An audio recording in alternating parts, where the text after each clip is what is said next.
गोंदूबाबा अशोक खरातवर आणखी एक गुन्हा दाखल। नरबळी आणि अंधश्रद्धा निर्मूलन कायद्याअंतर्गत कारवाई। 2018 ते 25 दरम्यान फिर्यादीला जीवे मारण्याची धमकी दिल्याचा आरोप। खरात विरोधात आतापर्यंत 8 गुन्हे। गोंदू अशोक खरात प्रकरणाचा सर्व तपास एसआयटी करणार। नाशिकच्या सरकारवाडा पोलीस ठाण्यात असलेले 7 गुन्हे एसआयटीकडे वर्ग। खरातच्या मालमत्तेची होणार चौकशी।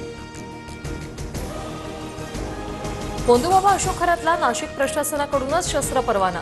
खरातच्या फार्म हाऊसवरून 21 कारतूस जप्त। त्याने 5 कारतूस कशासाठी वापरली याचा तपास सुरू।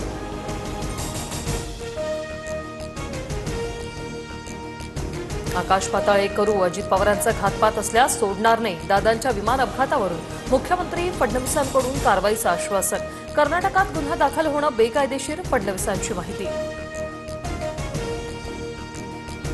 एडीआर झाला तरी एफआयआर करता येतो, रोहित पवारांचं मुख्यमंत्र्यांना उत्तर।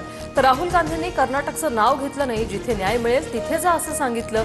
दिल्ली भेटीवरील आरोपांवरून रोहित पवारांचं स्पष्टीकरण। सर्व लढाई तुमच्या भरोशावर लढतोय। उद्धव ठाकरेंच्या खासदारांसोबतच्या बैठकीतील इनसाइड स्टोरी। माझा तुमच्यावर विश्वास संभ्रम दूर करण्यासाठी बोलवलेल्या बैठकीत ठाकरेंचं भावनिक आभार।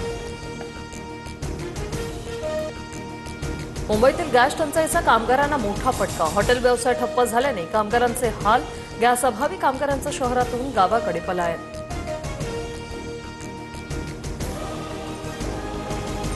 देशभरात आज रामनवमीचा उत्साह। अयोध्येसह नाशिक, शिर्डी, मुंबई, नागपूर, शेगाव, पुण्यात दर्शनासाठी भाविकांची गर्दी।